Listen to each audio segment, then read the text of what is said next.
Welcome back after the lunch break. We are again live with session 3, which is dealing with the safe and effective real-world use of psychedelic medications. I'm very pleased to introduce you the session chair, Sabir Strauss, who is the chair of our Pharmacovigilance Risk Assessment Committee, also known as PRAC by abbreviation. He is a member of the Medicines Evaluation Board here in the Netherlands, and associate professor at the Erasmus Medical Center at the Department of Medical Informatics in Rotterdam, Netherlands. And Sabine, to you for the chair.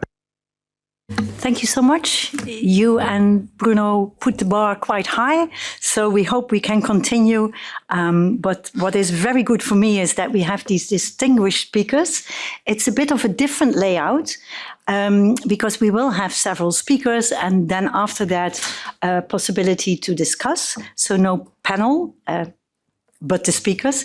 And I think we have touched upon several of the aspects already in the previous sessions on the difference between clinical trials and real life, about the safety.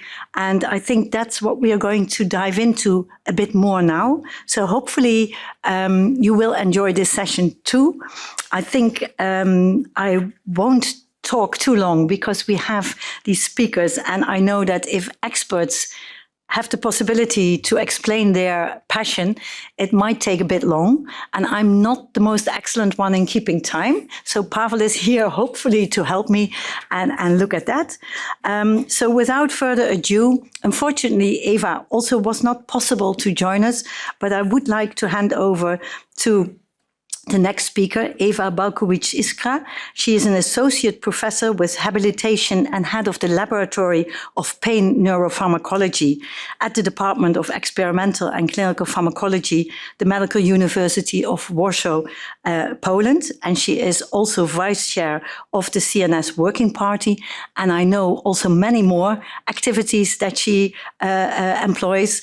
But for now, this is sufficient, I think, Eva, for your introduction.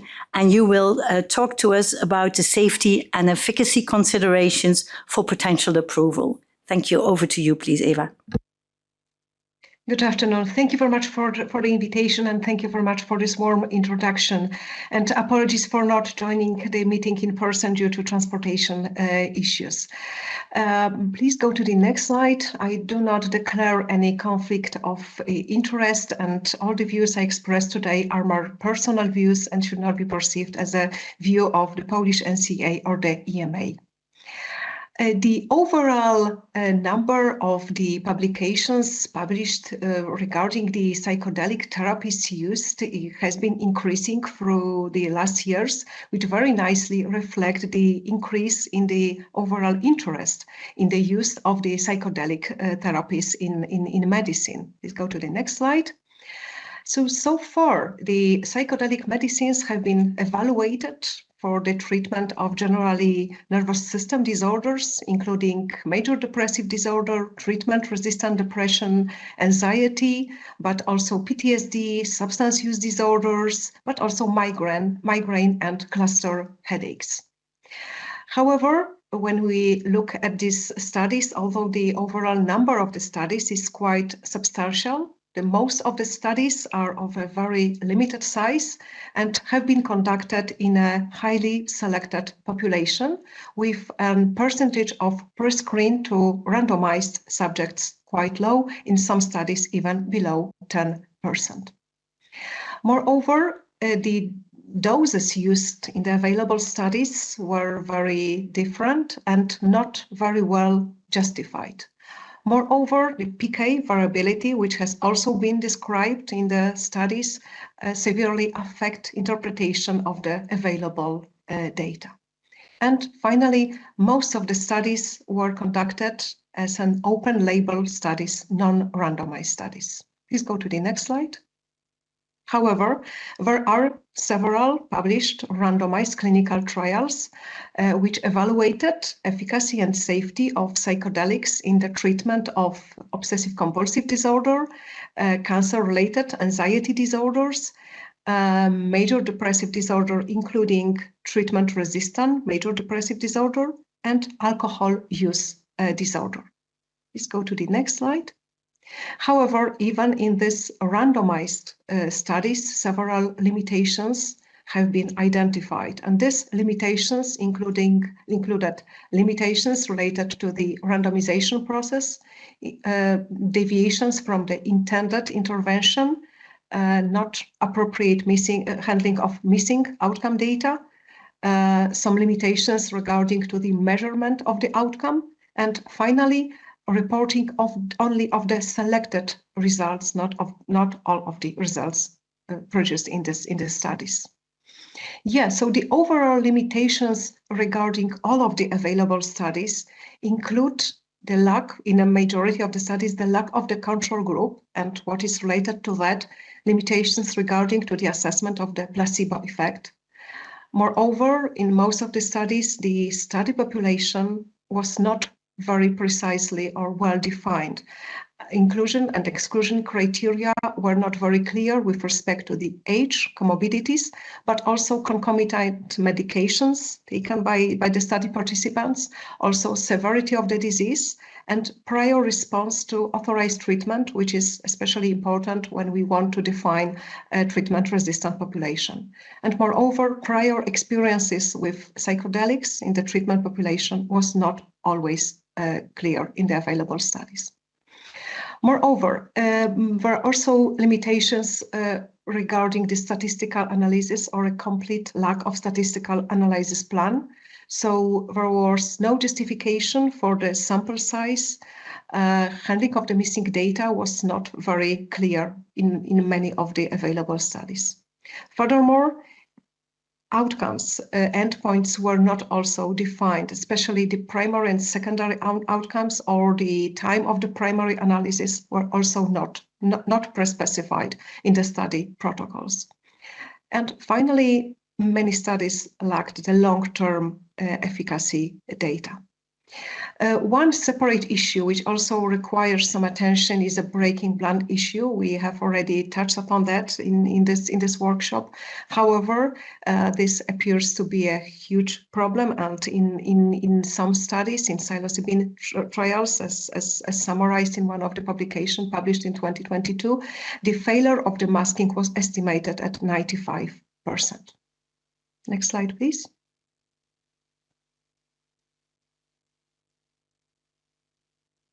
Next slide, please.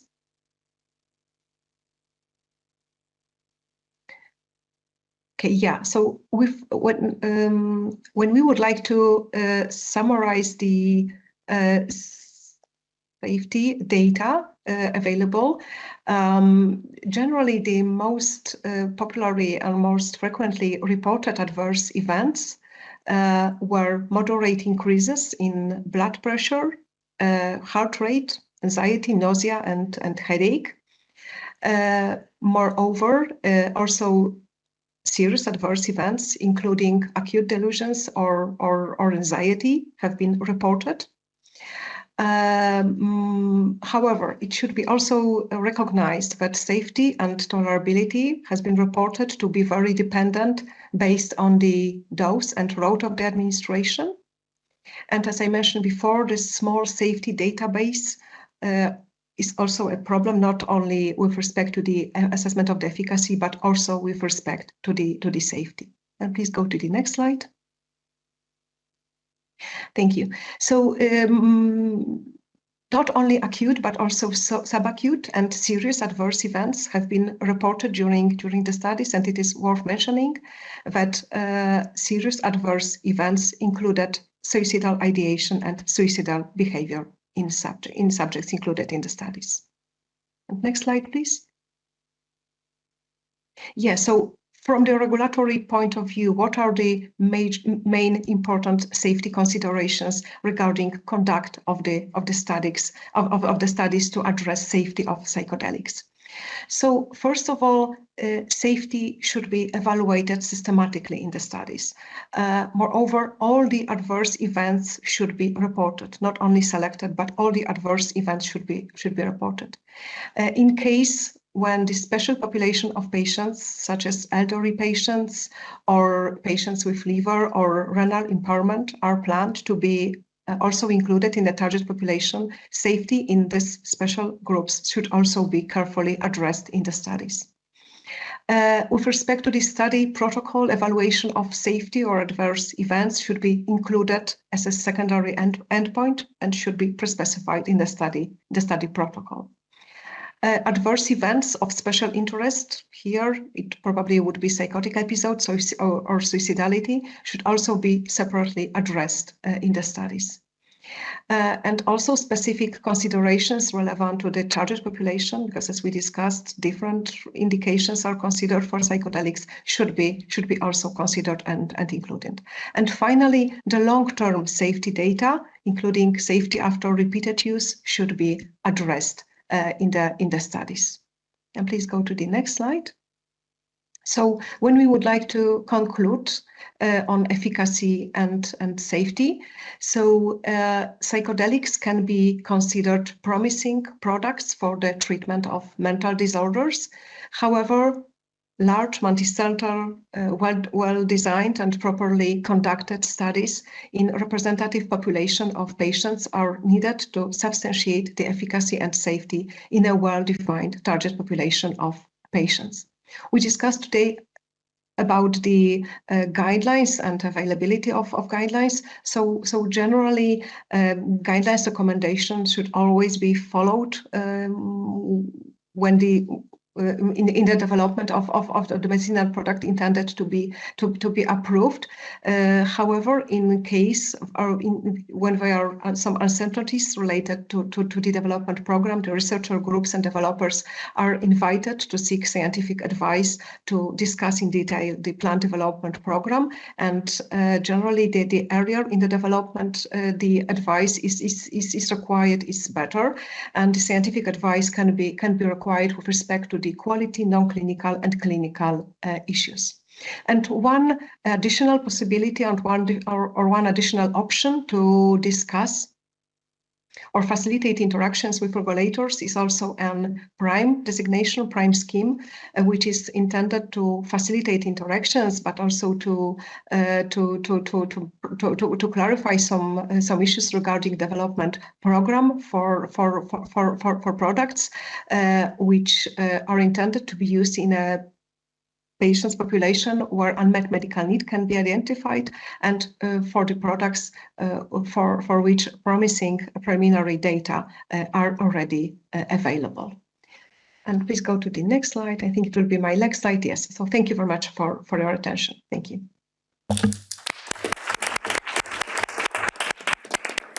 Thank you so much, Eva, for this very interesting presentation on the efficacy and the limitations of the clinical trials and the need to address the safety, long-term safety, special populations, small population research, and that's for safety even more important. In efficacy, you hope that everybody will have the effect, but for safety, you are hoping that nobody will have the adverse events. So it's really important what to do after a product might have been approved.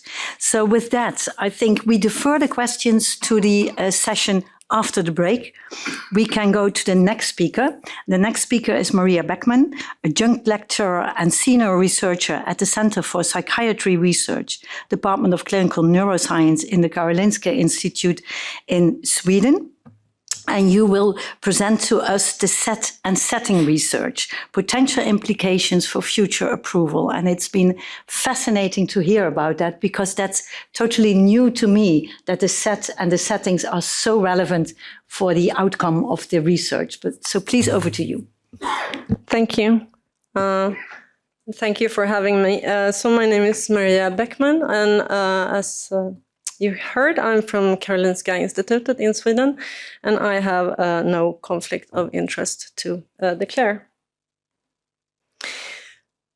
So I'm going to talk 10 minutes about the set and setting, and about everything that I was supposed to say have already been said. But I think I'm going to try to focus on some details that hasn't been discussed as much.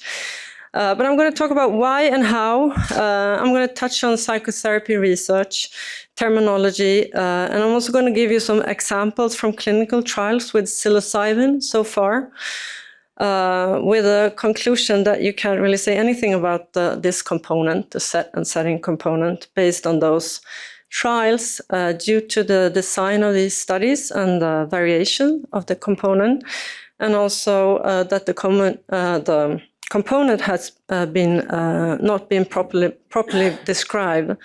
And it also includes very few measures of this component and no objective measures whatsoever. And then I'm going to make some proposals for moving forward. Okay, so my research is in the field of training of therapists, and I also do some process research on therapist in-session behaviors in relation to patient outcomes.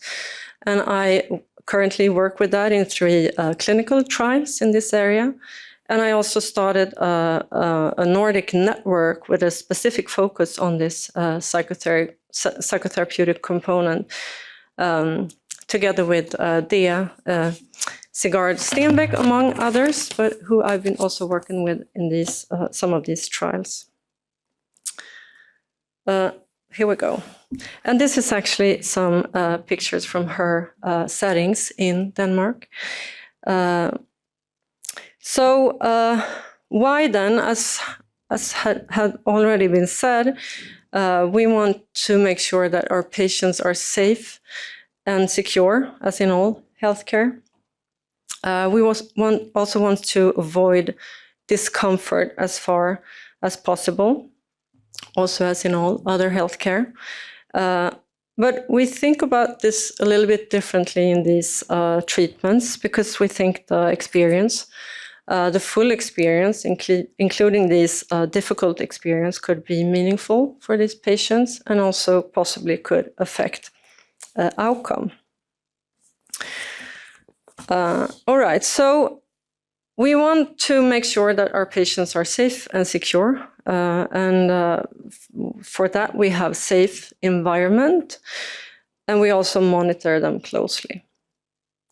And regarding this, the experience, the full experience, we want to, instead of eliminate that or dampen or take away that discomfort, we want to help our patients to stay with their experience and also work through the full experience. And in order to do that, we need to prepare these patients for this experience. And we're doing that. I think it was a very important a comment about the informed consent that I want to touch upon a little bit. But also, we want to prepare the patients for this. So we give them information on how the experience can play out. But we also want to train them in handling inner experiences before the dosing session. And during the dosing session, we want to guide them and help them through this experience. And so that's helping them staying, as I said before, staying with and work through this experience. And someone said yesterday, I think something close to that, this is doing almost nothing with the patients. And on the contrary, I would say that being with someone who has a very intensive experience and create that room for that person, make that person feel safe and secure enough to be with their emotions during that experience, without affecting the experience, because that's also what we want to do. That's a very demanding skill. It's a highly advanced clinical skill. Okay, so that's the dosing, and then during the integration session, then we want to help them to reflect on the dosing experience in relation to their life situation and well-being. And we do all this within a therapeutic alliance, and also that is specific techniques that we use, the therapeutic alliance. Okay, so the question is then, is this at all necessary? Do we need this? And does it give any additional effects? And if so, what is then the most cost-effective and efficient way to do this? And these, the research so far has not given us answer to those questions. Okay, so I just want to touch upon psychotherapy research really quickly, and with saying that evidence-based psychotherapies have shown to be effective for a range of conditions with lasting results from both short and long-term interventions. And some of them has also shown to be at least as effective as pharmacological treatments for many of these conditions that we're talking about here. And regarding the mechanisms of change that we're working with is both elements that are specific to particular kind of therapy or diagnosis, or elements that are common across different types of therapies or treatments. And examples from this area could be handling of inner experiences, for example, as a specific factor, and relational variables as a common factor in these treatments. Okay, now something happened with Oops. All right. I also want to say something about the importance of terms and the somewhat confusion of terms. So the definition of psychotherapy is use of psychological principles for modifying behaviors, cognitions, and emotions when you're working with a patient. And I would say that that's a pretty accurate description of what's going on in these treatments. Therapy is sometimes used as short for psychotherapy, but that's actually a more broader term that includes physical as well as mental intervention. Psychological support is also sometimes used, but that term is actually already taken for various interventions in disaster areas. For example, children drawing together in a group in a refugee camp. That's a psychological support intervention.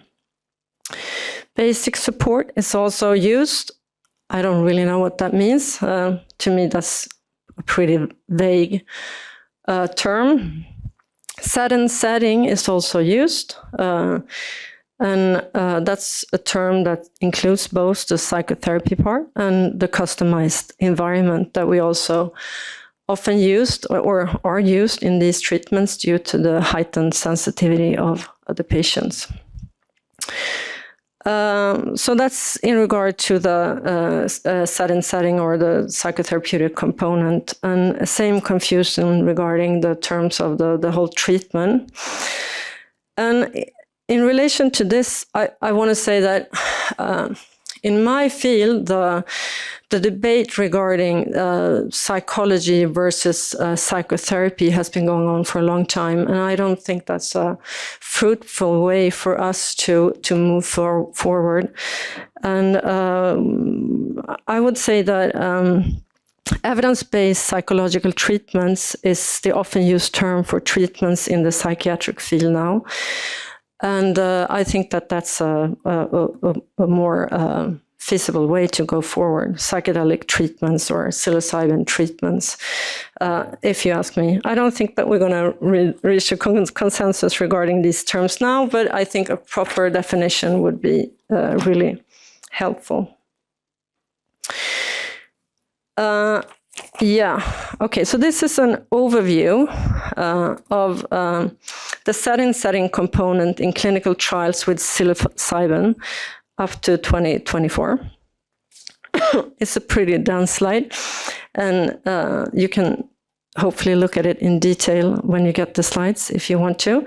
I just want to give you an overview and show this, that I said before that you can't really say anything about the setting component based on these trials. due to the design of the studies, the variation, and the fact that the set and setting component is not described properly, and that it includes so few measures and no objective measures. And I would say that doesn't mean that it's not necessary, because all publications so far has included this component.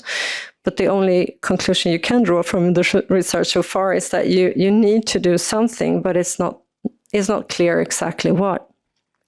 And as you see here, we have these variations in prep session, the dosing session, the integration session, and also the psychotherapeutic frame. Yeah.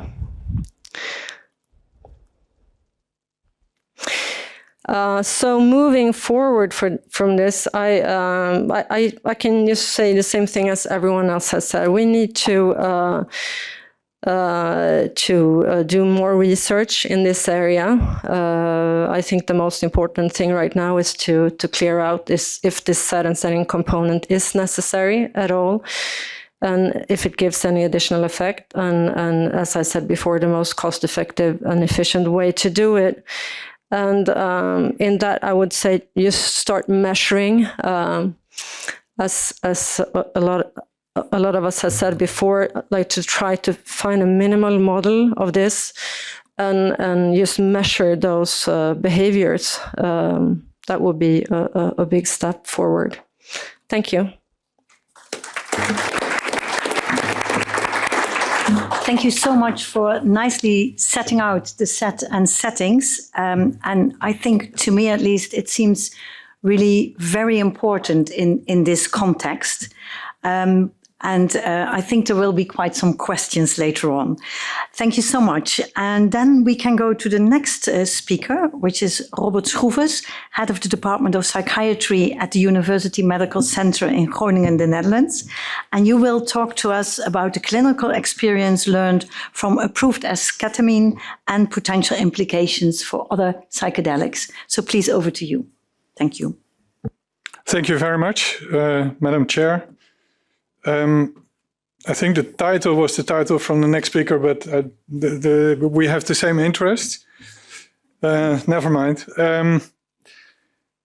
My group, in my group, we do studies on oral esketamine, which is publicly funded. I'm trying to, yeah. So most of my clinical work has been publicly funded. We do collaborate with industry to help develop this field, and I wanted to share some of our experiences with ketamine and or psilocybin, and then explain to you a little bit about the design of the SciPol study, which is the first EU-funded psychedelic study. So first of all, and some of these issues have been discussed, so I'll go through them briefly. Which is, of course, how do we maintain initial positive effects? I think this goes for all of the different varieties that we're talking about.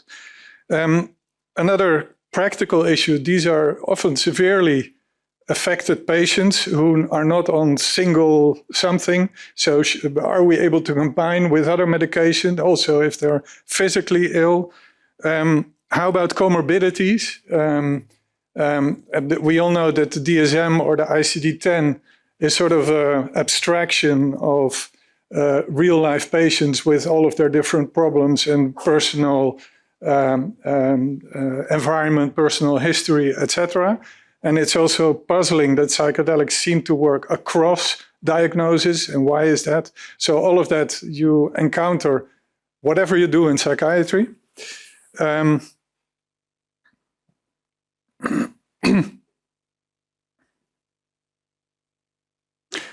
We did qualitative interviews. Joost was the first author of that in patients in our oral esketamine studies. And we found that despite all our good intentions, many of them felt ill-prepared for the experience.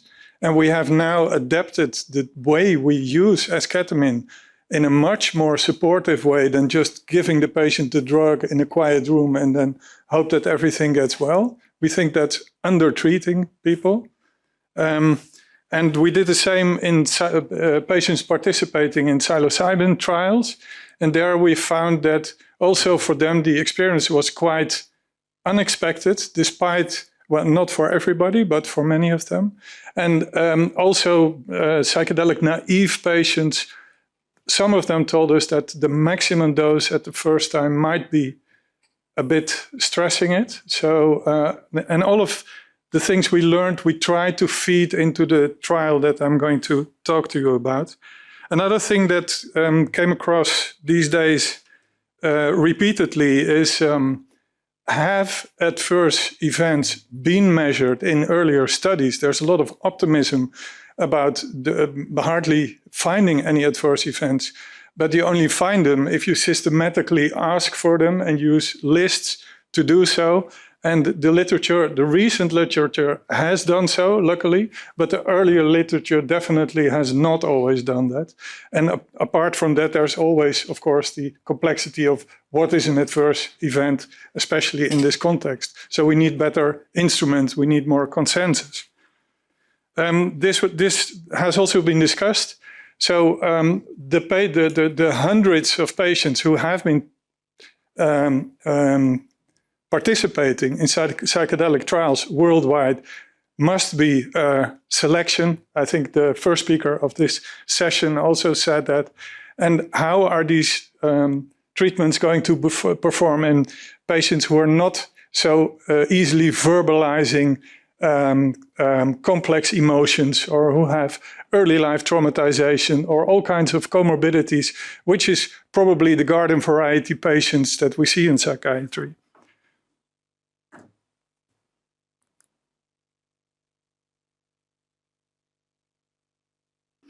And then the one I jumped, but another thing that is intriguing is that across compounds, across diagnosis, across ways these treatments are applied, patients will, in qualitative studies, verbalize similar growth experiences. What does that tell us? Does that tell it that these treatments are very aspecific, or do they address common elements that are key to understanding psychopathology? I think that's really, as a psychiatrist, it's very interesting, and it's also relevant to what are the goals of our treatments. We reviewed, which is sort of following up on Maria's talk, we recently reviewed the literature on all the psychotherapies that have been used in either ketamine-assisted or classic psychedelic-assisted trials. We are in the phase of putting them out for publication. What you find is that almost anything we have invented in terms of psychotherapy has been used in combination with these kind of compounds. And there's very few studies that have been trying to compare different approaches. And also, it's quite difficult to determine how many sessions are needed. Is there sort of a minimum, and then there would be a plateau, a sort of a cutoff where you would reasonably want to arrive at? I think that is one of the discussions that we've had over the last 2 days. And I think it should be possible to formulate this, but evidence is really very scarce on these kind of questions. So, upcoming projects. We are very happy, and it feels as a responsibility for the field that we are now able to perform this very interesting project. We are going to treat patients with psychological distress, which is something that occurs relatively frequently in patients with chronic deteriorating physical illnesses. And for whom treatments of these psychological problems are not very effective. And also you don't have all the time in the world. We are going to do this in 4 different patient groups. Patients with chronic obstructive pulmonary disorder, patients with ALS, patients with MS, and patients with atypical Parkinson's disorder in 4 European cities. And patients will be randomized against active placebo, and they will get ascending dose. So we start with a 15 milligram versus 1, and then we have a 25 milligram versus 1.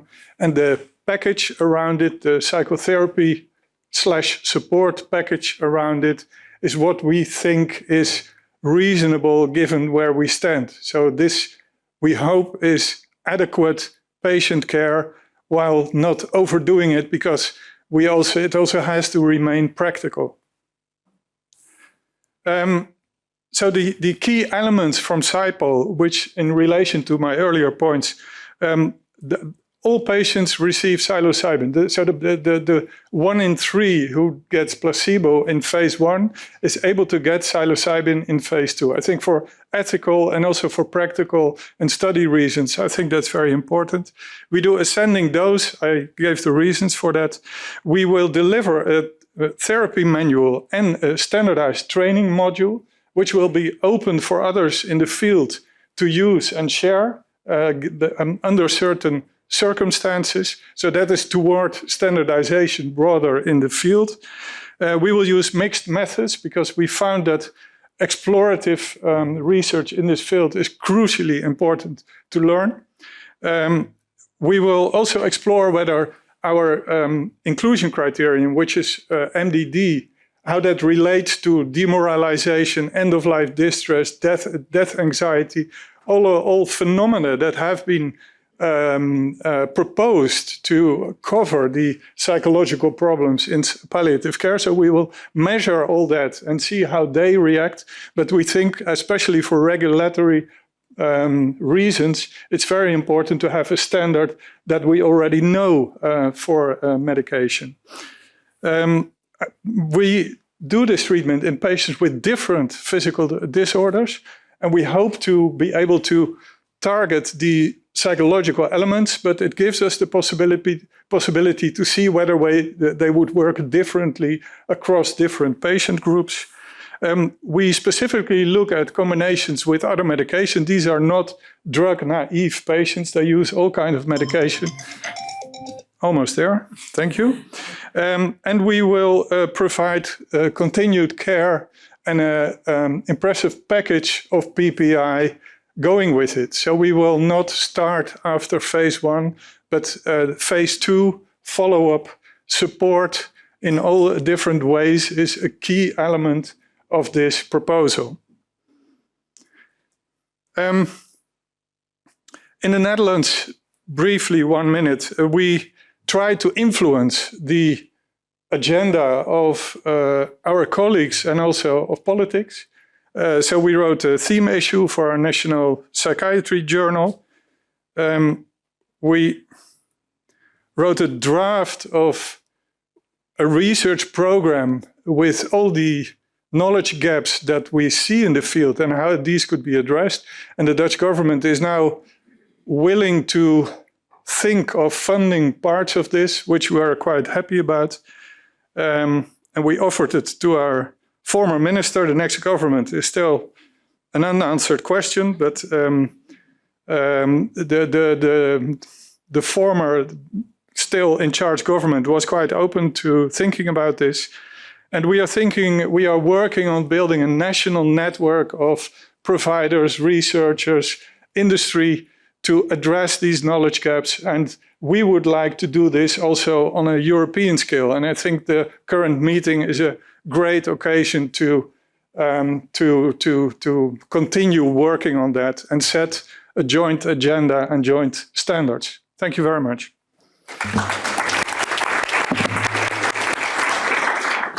Thank you so much also for helping to keep the time. Thank you for that, and apologies for the wrong title, but I think you covered the aspects anyway. Very interesting also the similar effects across the different products and the different diseases. I find that fascinating. And the massive heterogeneity, that's something that we don't like very much, the heterogeneity, but it's there. And very nice to see this cooperation that is looking to answer some of the questions that we have heard here several times. So thank you so much for that. And then I would like to hand over, and this time the title is, I think, correct. I would like to hand over to Philippe Gorwood, a professor of psychiatry at the Sainte-Anne Hospital and head of the, I'll try to pronounce it, Clinique des maladies mentales et de l'encephale, professor of psychiatry at the Paris Descartes University in Paris, France. And you will take us through the experience from esketamine and implications. Thank you so much.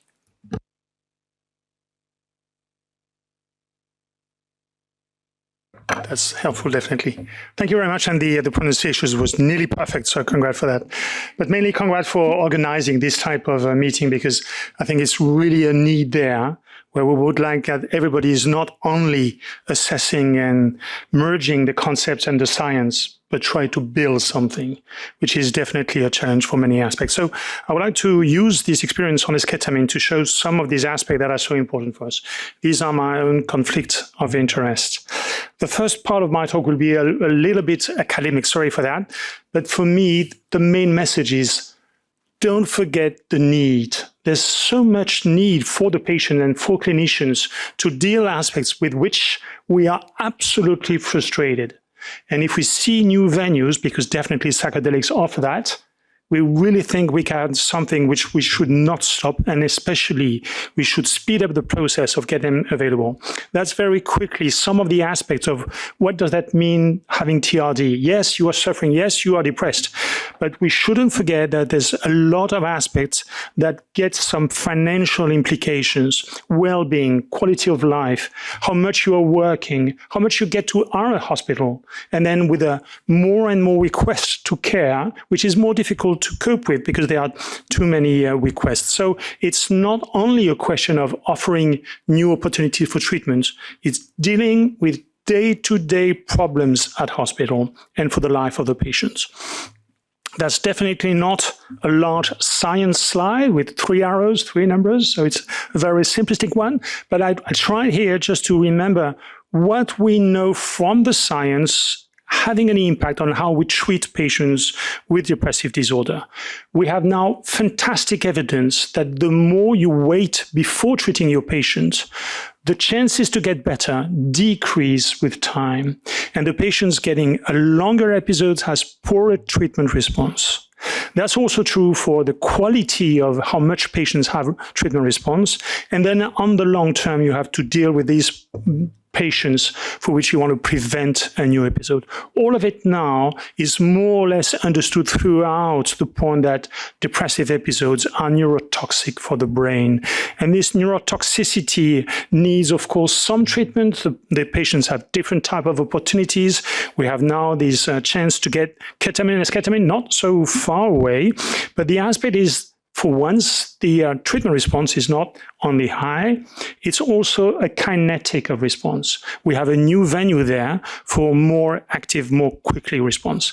This is a study where, for once, it's not on rats or mice, it's on patients, where you can see that with esketamine, you are changing the brain. This is not a functional or connectivity aspect of the brain, it's the size of the hippocampus. You know that with the length of episodes, with the number of episodes, you get a shrinking effect on the hippocampus. But here, in an hour, you get it better. So neuroplasticity and neurogenesis, it looks like very important for this aspect. And for once, we do have treatments that have an immediate impact. And that's, of course, increasing a huge amount of hope for patients and also for clinicians.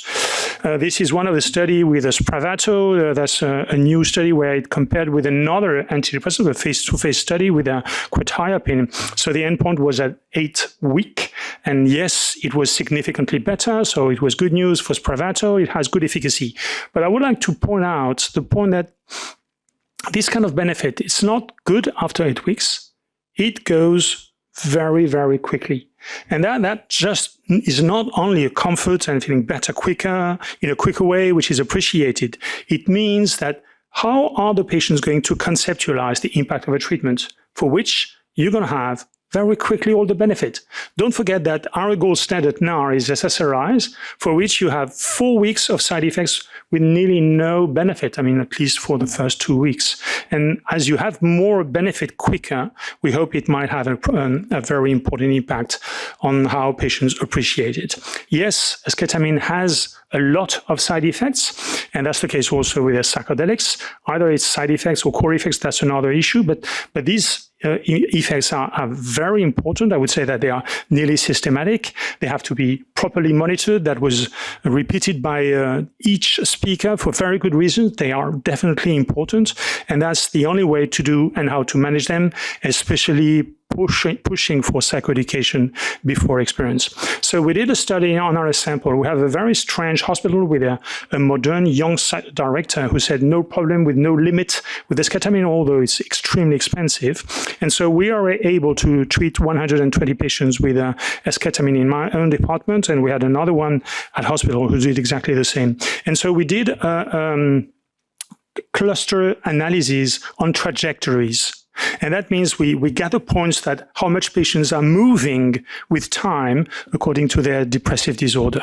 We found that there was 2 strong clusters. The first one in pink is bad news. You get a little bit better, but unfortunately it's volatile and patients go back to initial baseline. But for the majority of them, you have a strong impact and then at the end of the day getting to remission, and that's the majority of them. What was important is that what we found in my department was completely replicated in the other one, so it looks like it's relatively stable. But the very important news for me for that was the consequence of how much we are able to assess the efficacy of the product and how quickly we can get to this news. So we compute accuracy of how much you are able to predict long-term, I mean 3 months remission on this trial. Day 3 means you had just one single spray, so it's a very single type of treatment. Accuracy is already 74%, so the immediate impact, the first experience, gives you a lot of information of how much the patient has a remission. And when you look at one patient had 2 trials, day 7, you see that if you have an improvement which is sufficient, you will have 21 higher chances to get remission at the end of the day. So it's an incredible amount of informativity, which is driven by the 2 first trials. So I wanted to push for this message because the main message from the industry there is to say, take the treatment for 4 weeks, twice a week, and then you will see if you should continue or not. According to our data, we shouldn't do that. We should push it much more frequently and not waiting too long before proposing it. But if you do not have any kind of response after the 2 first trials, it's probably not worth continuing. And instead of waiting for a month with the same treatment, you should shift to another one, such as ECT or ketamine or I don't know, anyone else. So that's the different points of my conclusions that I wanted to make. With esketamine, we had a new mechanism, and for that, we learn a lot of aspects. I would like to say, in fact, for the very first presentation where it was reminded that a lot of drawbacks have been found in this study with psychedelics, that for me, they are absolutely not drawbacks. They are learning processes.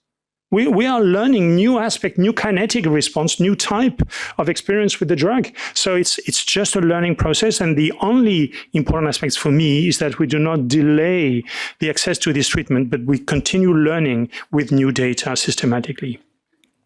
It's definitely also a different type of delivery organization.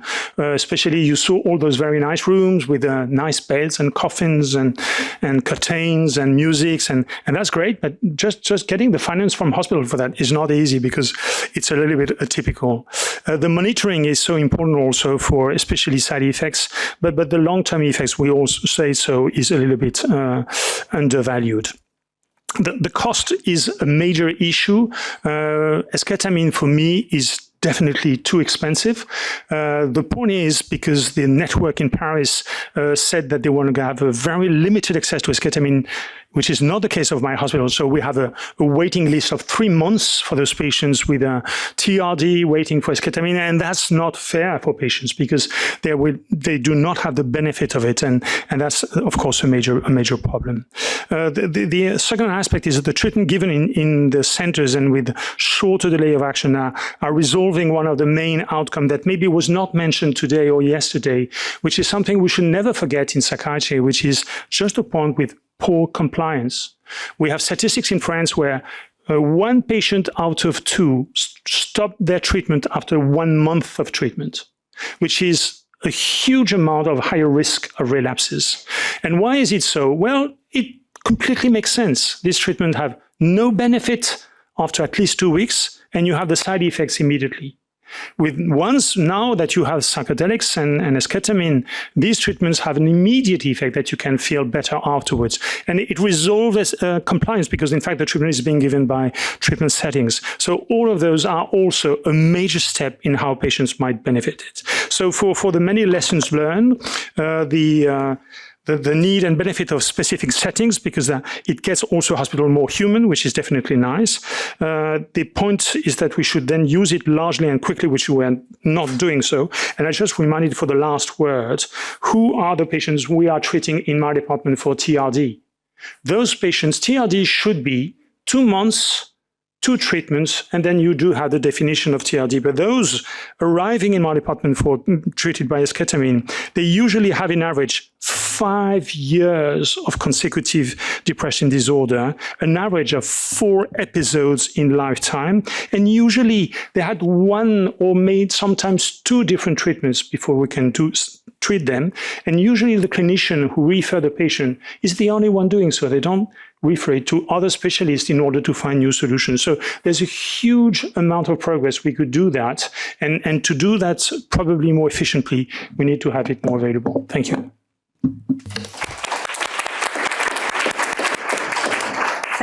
Thank you so much, and fascinating, the rapid neuroplastic effect. I find that really fascinating, but also all the lessons learned already of how long you should treat and when you should treat. So thank you so much for that. And then we are for the last speaker of this session before the break, and that's Isabelle Ziobeck, I'm sorry. Ziobeck, yes. Ziobeck, Professor of Clinical Psychology of Social Interaction at the Institute of Psychology at Berlin Institute in Germany. And you will talk to us about what can patient and public involvement in research contribute to safe and effective use. Please, over to you. Thank you very much for the kind introduction, and sorry for stealing a few minutes from your coffee break now. I want to talk to you about an issue that was voiced a couple of times by you all of importance, namely the involvement of patients in our research. And I should probably say that I'm a clinical cognitive neuroscientist by training and have 20 years of experience in participatory research. I don't have that much experience in doing psychedelic research, so to a much smaller extent. Here are my conflicts of interest. I have nothing to declare. And I want to start by saying that historically and typically research is conducted with no or very little involvement of patients or the public. So generally it's a core research team of a PI and helpers, obviously, that run the studies, and patients are merely seen as subjects in studies, you know.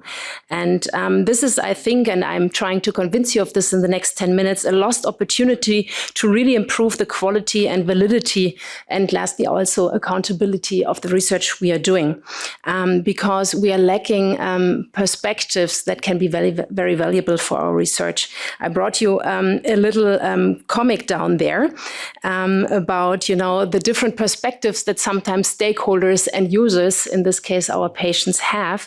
And for all those of you who haven't understood the joke yet, don't worry, I will explain it. It took me also a while to get it. So on the left-hand side, you see the stakeholders here, maybe, you know, standing for clinicians, industry, and so forth, finding it wonderful, this mobile here for this child, having invented something that should really do the trick. But then if you look from the perspective of the user, namely the baby, you know, how that looks like, it's not quite as enjoyable as the other stakeholders thought. So many things are a matter of perspective taking, and that's the case here too. So in the past years, especially in the past 2 years, the situation has changed a bit, and ethical standards have changed and increased and have taken away some of the imbalance between researchers and experts by experience. So our patients and relatives, you know, of our patients are experts by experience.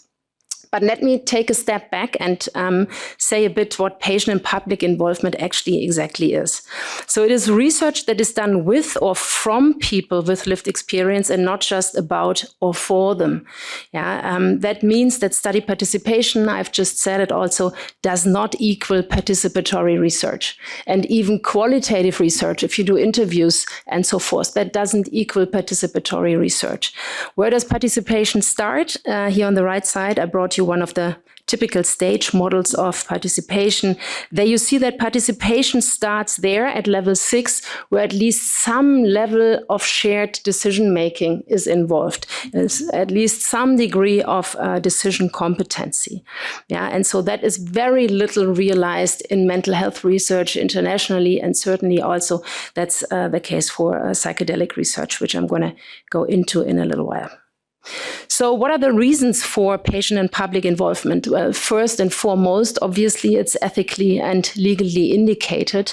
It's, for instance, in the UN Convention of Rights of Persons with Disabilities, it states very clearly that individuals that are concerned are to be integrated in any aspect of lives that matter to them, and that is, among others, also research that concerns them. But now there's also a lot of research, quantitative and qualitative research, that shows that PPI, patient and public involvement, makes science better, more valid, and of higher quality. So just to name a few things that have been identified and described in the literature. So the topics are usually of more relevance to patients if patients are included in the process. The outcome measures are more appropriate. The recruitment is better because actually recruitment of populations that are disadvantaged with getting these materials are usually reached better. That leads to greater diversity that has been reported. There are fewer dropouts because usually study materials are more safe and more friendly for patients if patients are involved in their development.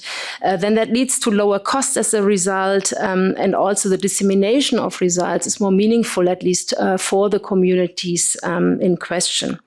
So PPI has also a lot of positive effects because of the mutual perspective taking of researchers and patients, and that again leads then also to more valid and qualitatively better research. Obviously, and that's why I printed it in oblique there a little bit. Another reason to do PPI is that recent calls demand basically PPI more and more, certainly in clinical research, and also some journals will now demand you having done some kind of PPI to be able to get published in their journals. This obviously leads to quite a bit of tokenism in the field, you know, getting letters of intent from patients, but then in the process not involving them anymore. So we need to really be cautious here. But all in all, these good reasons that I portrait here have led to PPI becoming the new standard, if you want so. It has really moved from being an important criteria to being an essential criteria for most funding bodies. And it has made a duty in governing organizations. So now patients are involved in many organizations in the commissioning and decision-making phase, actually. How does the situation look like in psychedelic research? So despite all these good reasons in psychedelic research, there's almost no realization of PPI. We now have heard a nice exception from Robert Schroers in a study that's great. And other than that, I want to name a study in using psilocybin in anorexia nervosa in London. That's great. But all other trials, I couldn't find any PPI being reported. And this is although especially for the fields of psychedelics, PPI would be highly appropriate, because of the reasons I'm mentioning here, that safety, acceptance, and accountability of research are here of utmost importance, not only because of abuse of power in early studies, we have already talked about this, but also obviously because of their illegal status. Then diversity has been notoriously low in clinical research on psychedelics. All these things have been shown through PPI to be increased. Then there's difficult access for minority groups. We've heard about this. Expectancy bias, we've talked about this. So it's very important we know the beliefs and fears of the patients we are treating. And then finally, the patient-reported outcomes are especially appropriate here, given the heterogeneity of the experience when people go through a psychedelic therapy. So taken together, not taking into account perspective of patients is really a lost opportunity and might lead to something I call a blue sky research, which basically eventually leads into treatments that are then not adapted because they are not appropriate for naturalistic use. I did want to end on a constructive note by saying there is guidance for PPI in psychedelic research out there, very little, but there is. I mean, there are numerous frameworks to support PPI in general research, more than 50 or so, but only recently, about 2 years ago, one guidance for PPI in psychedelic research has been published. I copied you here the paper, and it does vary quite a bit from other PPI guidelines, and for good reasons, because the situation in psychedelics is very special. I think I don't need to read to you all the things I listed here that make it important that these guidelines are adapted to the psychedelic scenery. And finally, my last slide. So in this PPI framework for psychedelic research, the authors highlight a few important principles and values that you see here: inclusivity, learning, purpose. I don't want to go too much into them, but I want to highlight that trust between researchers and the people with lived experience that come on board to take, shared decisions in these trials is of utmost importance. And I thought that the analogy to trust, the role of trust in clinical trials, was kind of nice. That's why I brought you this quote here, where in psychedelic research, trust has always been put as a central ingredient, and participants are encouraged to trust, open, and let go for the drug to take its effect.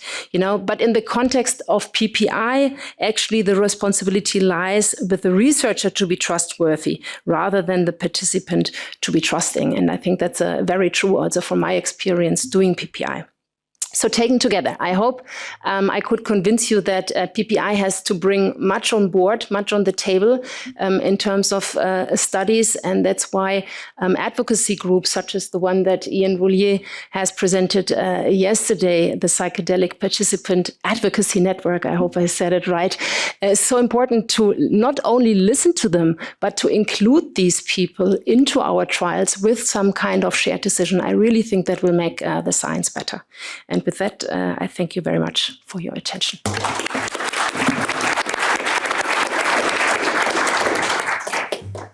Thank you so much for a very interesting presentation on the importance of involving the public and the patients in our trials and in the work that is being done. I think it was worthwhile that you ate a little bit in our coffee break, but I think we have now achieved our coffee break and back at 2:30 for the question and answer sessions with the distinguished panel. So thank you so much.